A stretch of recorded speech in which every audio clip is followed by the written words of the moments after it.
Ternyata yang memandikan jenazah ibuku tadi malam bukan manusia. Assalamualaikum warahmatullahi wabarakatuh. Apa kabar Bunda? Semoga Allah selalu memberikan kebahagiaan. Judulnya bikin merinding ya Bun. Baiklah, selamat mendengarkan. Semoga terhibur. Bu, Bu, bangun Bu. Kugoyangkan tubuh ibuku dengan kuat. Namun, beliau tak bereaksi. Tubuh ibuku terasa kaku dan dingin. Astagfirullah, Ibu, bangun Bu. Aku terus berteriak memanggilnya, namun tak ada respon. Mila, ibumu kenapa? Tanya Mbok Surti yang baru datang. Beliau adalah tetangga tepat di sebelah rumah. Mila nggak tahu, Mbok. Ibu nggak bangun dari tadi. Jawabku dengan suara bergetar. Aku sangat ketakutan. Mbok Surti mendekati tubuh ibu, lalu memegang lehernya. Mila, ibumu sudah nggak ada. Kamu yang sabar ya, ucap Mbok Surti lirih. Seketika duniaku terasa berhenti berputar. Gak mungkin, Mbok. Ibu tadi baik-baik saja. Teriakku tidak terima. Mila, istighfar. Ajal seseorang itu sudah ditentukan. Mungkin waktu ibumu cukup sampai di sini, kata Mbok Surti. Terus Mila sama siapa, Mbok, kalau ibu nggak ada? Mila sendirian, ucapku sambil menangis. Sabar, Mila, sabar. Kita yang hidup pasti akan mati. Sudah, Nak. Kamu yang kuat ya. Mbok Surti memelukku. Ia berusaha menenangkanku. Kamu tunggu di sini ya. Mbok cari bantuan. Setelah Mbok Surti pergi, suasana rumah sangat sepi. Hanya suara angin yang berhembus, yang terdengar di telinga dan menusuk kulit. Aku langsung teringat dengan masa hidup ibu. Ibu memang bukan orang yang baik. Tapi dia ibuku. Aku sangat menghormati dan menyayanginya. Karena dia, aku bisa hidup sampai sekarang. Aku terus memeluk jenazah ibu. Teringat pesannya tadi sebelum ia tidur. Mila, jaga dirimu baik-baik ya nak. Jangan seperti ibu. Begitulah ucapnya sebelum ia pamit tidur. Kupikir, ibu akan tidur seperti biasanya setelah ia batuk hebat. Tapi ternyata, ibu meninggalkanku untuk selamanya. Assalamualaikum. Tiba-tiba terdengar orang mengucapkan salam. Aku segera berjalan ke depan untuk membuka pintu. Ada beberapa bapak-bapak dan juga sekelompok ibu-ibu. Mereka datang dengan wajah yang aneh. Wajahnya tampak bercahaya, namun tanpa ekspresi. Boleh kami masuk? Tanya salah satu di antara mereka. Aku mengangguk. Tanpa bertanya lagi, mereka langsung masuk ke dalam kamar ibu. Mengambil jenazah ibu, menyiapkan peralatan, layaknya orang yang akan memandikan jenazah. Aku hanya bisa melihatnya saja. Aku melihat dengan jelas, dengan mata kepalaku sendiri mereka memperlakukan jenazah ibu dengan lembut dan baik. Ibu mereka gotong ke samping rumah, dimandikannya. Mila, apa kamu mau ikut memandikan ibumu? Tanya salah seorang wanita, yang aku tidak kenal siapa dia. Aku hanya mengangguk, lalu mengikuti langkahnya. Aku menyiramkan air ke tubuh ibu sesuai dengan instruksi wanita itu. Tak lupa aku membacakan sholawat dan doa. Akhirnya ibu selesai dimandikan. Lalu ibu digotong ke dalam. Ibu pun sudah dikafani. Ibu tampak cantik dan wajahnya bercahaya meski pucat. Aku tak bisa membendung air mataku lagi. Namun setelah ini, aku ditarik ke belakang. Kami akan menyolatkan jenazah ibumu. Kamu mau ikut atau tidak? Tanya salah satu bapak-bapak di antaranya. Aku menggeleng pelan. Rasanya aku tak sanggup. Akhirnya ibu disolatkan. Hanya sekitar 5 atau 7 orang. Aku juga lupa. Mereka menyolatkan ibu dengan sangat khusyuk. Sepanjang aku melayat, baru kali ini aku melihat para jemaah menyolatkan seorang jenazah begitu khusyuknya. Bahkan sholat jenazah itu cukup lama berlangsung. Aku lebih banyak memejamkan mata menahan sedih. Mila, semuanya sudah selesai. Kami harus pulang, karena di sebelah ada juga yang meninggal. Pamit seorang ibu-ibu. Baik bu, terima kasih banyak ya, kataku. Sama-sama Mila, kamu yang sabar ya, katanya lagi. Kemudian, aku melihat ke arah jenazah ibu, dan setelah aku menoleh ke belakang, untuk melihat mereka yang baru pergi, ternyata sudah tidak ada. Seperti tidak ada siapa-siapa di sini selain aku dan ibu. Tak lama setelah rombongan itu pergi, Mbok Surti datang. Mila, Mila, panggilnya. Iya Mbok, jawabku. Loh, kok Mirna sudah dikafani? Kamu yang melakukannya? Tanya Mbok Surti. Aku menggeleng pelan. Terus siapa? Lagi pula nggak mungkin juga kamu bisa melakukannya sendirian. Tanya Mbok Surti lagi. Ekspresi wajahnya masih sangat terkejut dan tidak percaya dengan apa yang dia lihat. Tadi ada rombongan orang-orang dari desa sebelah, Mbok. Mereka yang memandikan ibu dan menyolatkan ibu. Jawabku. Apa? Orang dari desa sebelah? Tanya Mbok Surti lagi. Ekspresi wajahnya masih tidak percaya. Iya, Mbok. Mereka tadi datang. Sekitaran 20 orang, Mbok. Aku juga gak kenal siapa mereka. Tapi sepertinya mereka orang desa sebelah. Mereka segera pamit karena katanya di sebelah juga ada yang meninggal. Jawabku. Mbok Surti hanya terdiam. Tidak banyak tanya lagi. Aku melihat jam di dinding. Jam itu masih menunjukkan pukul 1 dini hari. Aku mengambil Al-Quranku yang sudah lusuh, membacakan surah Yasin untuk ibuku entah sampai berapa kali. Aku terus mengulang surah Yasin itu dengan air mata yang berlinang dan suara yang bergetar. Dengan sesekali aku memeluk jenazah ibu. Ibu maafkan Mila, ucapku. Sementara Mbok Surti, ia berada di sebelahku, terus melafalkan zikir. Waktu terasa lambat sekali berputar. Aku ingin segera pagi, agar jenazah ibu bisa segera dimakamkan. Hingga azan subuh pun tiba. Aku baru mengajak Mbok Surti untuk bicara lagi. Mbok, kenapa orang-orang tidak ada yang datang? Apa mereka belum tahu kalau ibuku meninggal? Tanyaku pada Mbok Surti. Karena seingatku dia pergi tadi untuk mencari bantuan. Orang-orang sedang tidak ada di tempat, Mila. Mereka sedang layat di desa sebelah. Tadi malam aku sudah berkeliling, tidak ada orang. Kalaupun ada orang, mereka katanya menunggu yang lain saja. Begitu jawabnya, kata Mbok Surti menjelaskan. Aku paham, kenapa mereka seperti itu. Mungkin karena masa lalu ibu. Kamu yang sabar ya, Mil. Pasti sebentar lagi orang-orang datang untuk mengurus ibumu, kata Mbok Surti. Aku mengangguk pelan. Setelah sholat subuh, aku kembali berada di sisi ibu. Aku membacakan surat Yasin lagi untuknya. Mila, kamu makan dulu ya. Jangan sampai kamu sakit. Ibumu belum dimakamkan, kata Mbok Surti sambil membawakanku sepiring nasi goreng. Aku gak selera makan, Mbok, jawabku. Harus dipaksa, Mila. Jangan sampai kamu sakit, katanya lagi. Akhirnya aku memakan beberapa sendok nasi goreng itu. Benar kata Mbok Surti, aku harus tetap sehat. Aku belum menyelesaikan tugasku sebagai anak. 5:30 pagi, ku buka pintu lebar-lebar dan juga jendela, berharap agar orang-orang segera datang untuk mengurus ibu. Sekitar pukul 6, barulah ada beberapa bapak-bapak yang datang. Mereka juga membawa keranda. Maaf ya Mila, kami baru datang. Karena semalam, kami juga mengurus jenazah di desa sebelah. Bebarengan dengan ibumu meninggalnya, makanya kami baru bisa kesini. Ucap Pak Herman, yang biasa dipanggil Ustadz di desa ini. Iya Pak Ustadz, gak apa-apa kok. Lagian jenazah ibu sudah dimandikan dan disolatkan tadi malam oleh warga desa sebelah, jawabku. Apa? Warga desa sebelah? Tanya Ustadz Herman. Iya Pak Ustadz, tadi malam ada segerombolan orang datang ke sini. Mereka memandikan ibu dan langsung menyolatkannya, jawabku. Namun, ekspresi mereka berlima masih sama, terkejut dan juga bingung. Seolah tidak percaya dengan apa yang aku katakan. Seperti ekspresi Mbok Surti tadi malam. Oh, alhamdulillah kalau begitu. Sekarang berarti kita tinggal gali makamnya saja. Ayo.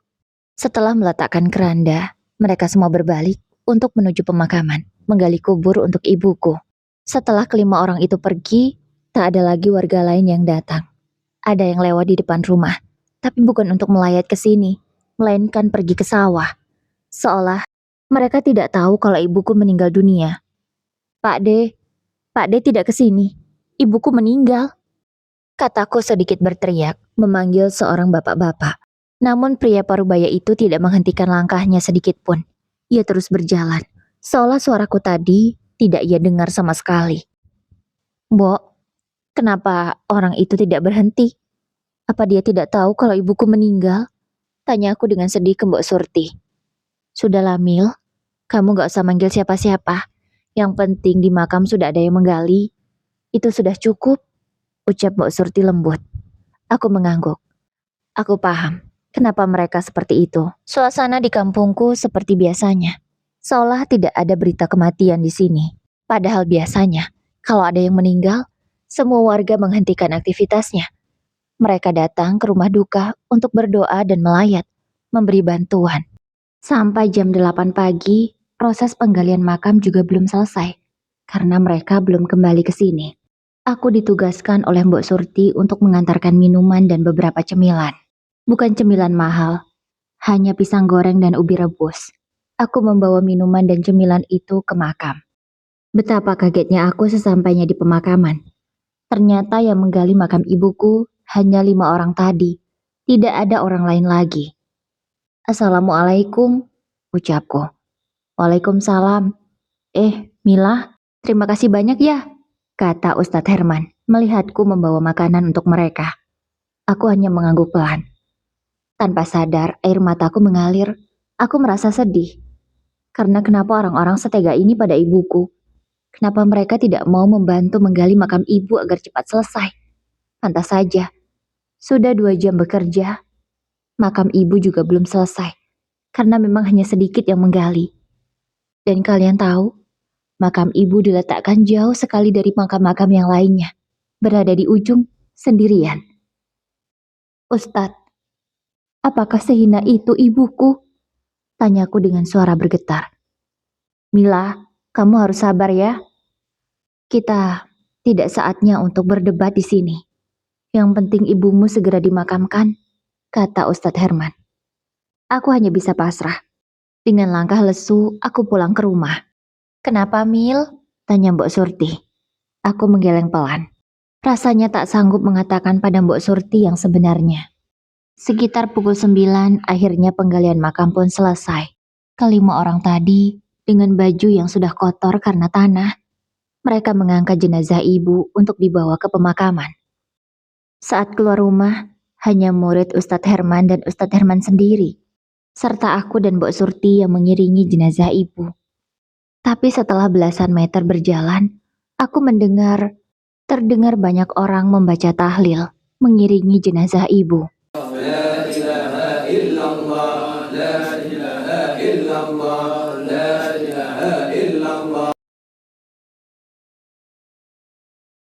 Seketika aku merinding dan menoleh ke belakang.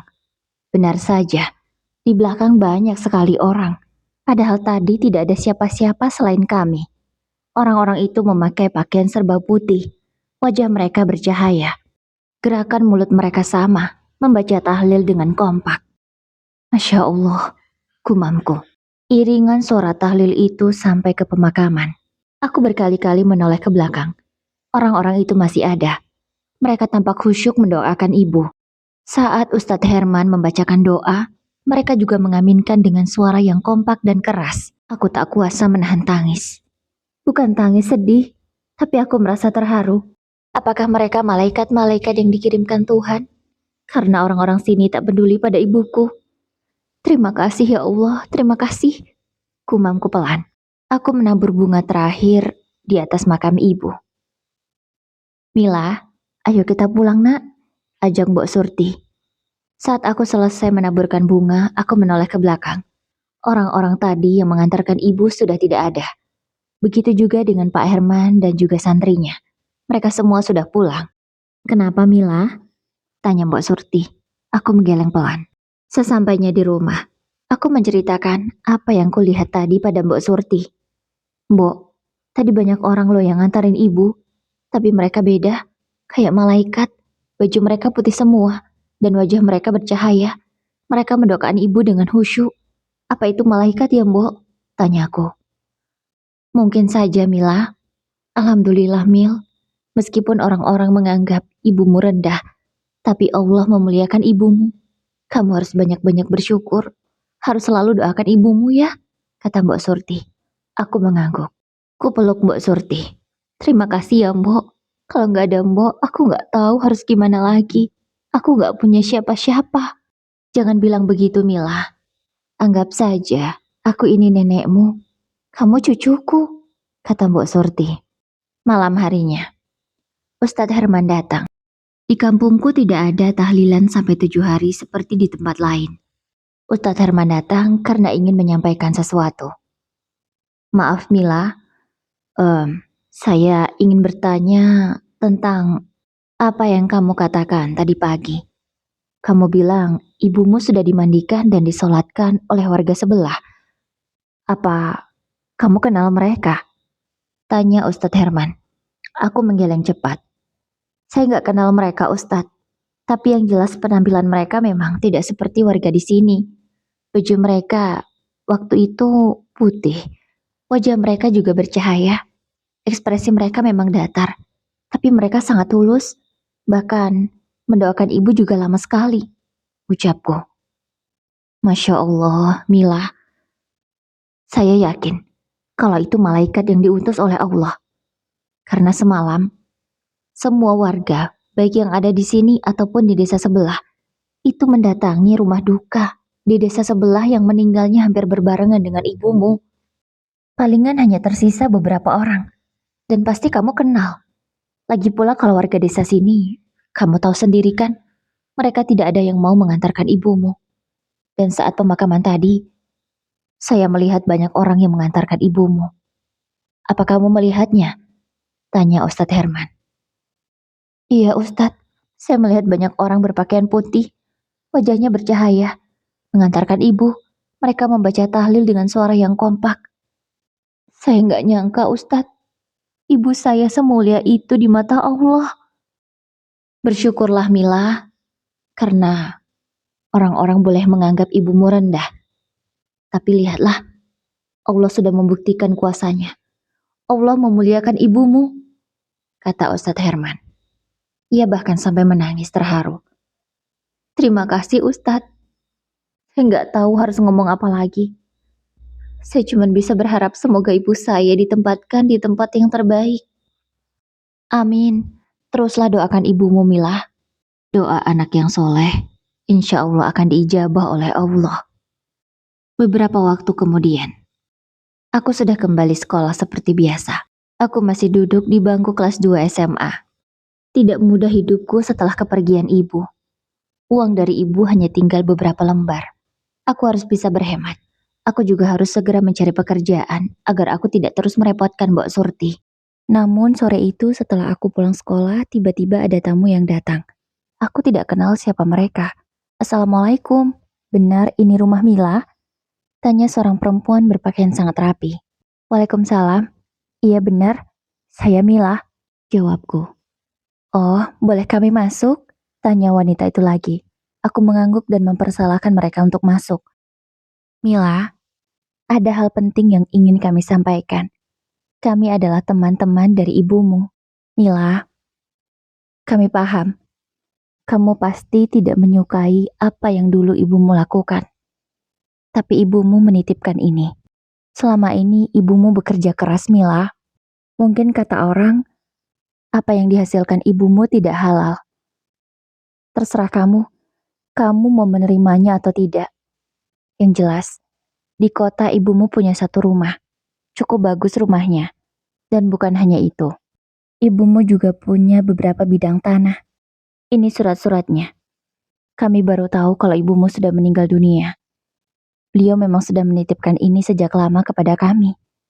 Dan pesannya, berikan kepada anaknya setelah dia tidak ada. Ini Mila, ini adalah saat yang tepat untuk kami memberikan ini kepadamu. Wanita yang tak ku kenal itu memberiku beberapa sertifikat. Ini sertifikat rumahnya Mila, dan yang 3 ini sertifikat tanahnya. Jelasnya. Dengan tangan gemetar, aku menerima sertifikat-sertifikat itu. Baiklah Mila, hanya itu yang ingin kami sampaikan. Kami permisi dulu, ucap wanita itu. Mereka berjumlah 3 orang. Mereka pun berpamitan. Aku tak sanggup berkata-kata. Mereka langsung pergi. Mbok, aku harus bagaimana Mbok? Tanyaku pada Mbok Surti yang kebetulan memang ada di rumah. Mila, Mbok nggak pernah tahu seperti apa dulu sebenarnya ibumu itu. Mbok hanya dengar dari kata orang-orang. Terserah kamu saja, Mila. Atau kamu tanya saja pada Ustadz Herman, usul Mbak Surti. Akhirnya Mila menemui Ustadz Herman untuk meminta pendapat. Jadi bagaimana Ustadz? Tanya Mila setelah menceritakan semuanya. Begini Mila, kita nggak pernah tahu yang sebenarnya. Karena saya dan kamu pun tidak melihatnya secara langsung. Tapi jika kamu ragu, lebih baik kamu sedekahkan saja harta itu ke yang membutuhkan. Semoga sedekah itu bisa menjadi amal jariah untuk ibumu, meringankan siksa kuburnya, ucap Ustadz Herman. Akhirnya Mila memutuskan untuk menjual semua aset-aset itu. Dan uangnya ia sumbangkan ke panti asuhan, ke masjid, ke panti jompo, dan badan amal lainnya. Tentu Mila dibantu oleh pengacara, karena ia belum cukup umur untuk melakukan penjualan itu. Kini yang tersisa hanyalah perhiasan. Ya, selain sertifikat, teman-teman ibunya itu juga memberikan sekotak perhiasan pada Mila. Dan mereka bersaksi, kalau perhiasan itu dibeli dari hasil kerja yang halal. Dulu setelah ibunya Mila vakum dari dunia hitam, ia bekerja di toko. Gaji dari bekerja di toko itu ia belikan emas, sedikit demi sedikit. Mila sangat ingat kata-kata dari teman ibunya. Mila, ini ada satu lagi. Ibumu menyimpan perhiasan ini untuk kamu. Dia memang sudah menyiapkan ini untuk kamu, Mila. Kalau ini saya yakin, insya Allah dari rezeki yang halal. Jadi, kamu boleh menggunakannya tanpa rasa khawatir. Akhirnya Mila menggunakan perhiasan itu untuk membuka usaha kecil-kecilan. Ia menjual aksesoris pada teman-temannya. Harga 5 ribuan sampai 10 ribuan. Dari sanalah Mila mendapatkan uang. Untunglah Mila punya teman-teman yang baik. Tidak membulinya seperti orang-orang yang ada di desanya. Ibu, lihat. Mila sekarang udah bisa jualan. Mila udah dapat uang. Ucapnya sambil menatap langit malam itu. Mila menghitung receh demi receh uang yang dia dapat. Sebagian ia tabung dan sebagian dia pakai untuk modal lagi. Dengan begitu, setidaknya Mila punya penghasilan untuk hidup. Ia tidak terus merepotkan Mbok Surti. Hingga beberapa tahun kemudian, pandangan warga desa terhadap Mila mulai berubah. Dulu mereka sangat membenci Mila karena Mila dianggap anak dari seorang wanita kotor. Tapi sekarang, semenjak Mila bisa membuka toko aksesoris sendiri, pandangan mereka berubah. Ya, dari menjual aksesoris hanya pada teman-temannya dengan harga yang murah, kini Mila sudah bisa membuka toko kecil di depan rumahnya. Barang-barangnya sangat variatif, dengan harga yang bervariasi pula. Tak hanya dari desanya atau desa sekitar yang membeli, bahkan ada yang dari luar kota. Karena Mila suka memposting dagangannya di sosial media, jadi banyak yang tahu. Mila tumbuh menjadi gadis yang mandiri. Meskipun ia hanya hidup sebatang kara, tapi ia merasa bahagia. Ia tak merasa kekurangan kasih sayang, karena ada Mbok Surti yang selalu menyayanginya. Mila sudah menganggap Mbok Surti sebagai ibunya sendiri. Sementara itu ayah Mila, ia sudah meninggal sejak Mila masih ada di dalam kandungan. Dulu sebenarnya ibunya Mila itu wanita yang baik. Namun karena desakan ekonomi, ia terpaksa menjadi wanita malam. Hal itulah yang membuat warga sekitar merasa bahwa ibunya Mila adalah wanita yang paling hina dan tidak pantas diperlakukan dengan baik. Bahkan, di saat ia sudah menjadi jasad, tak ada yang peduli. Terdengar kejam, memang itulah kenyataannya. Dunia ini begitu kejam bagi orang yang berjuang. Dan orang lain merasa dirinya yang paling suci. Padahal orang yang dianggap hina memiliki derajat yang paling tinggi di mata Tuhan. Kisah ini memberikan pelajaran bahwa jangan merasa lebih baik daripada orang lain karena kita tak pernah tahu sebaik apa dia di mata Tuhannya. Baiklah Bunda, semoga kisah ini bisa diambil hikmahnya ya. Wassalamualaikum warahmatullahi wabarakatuh. Sehat selalu Bunda.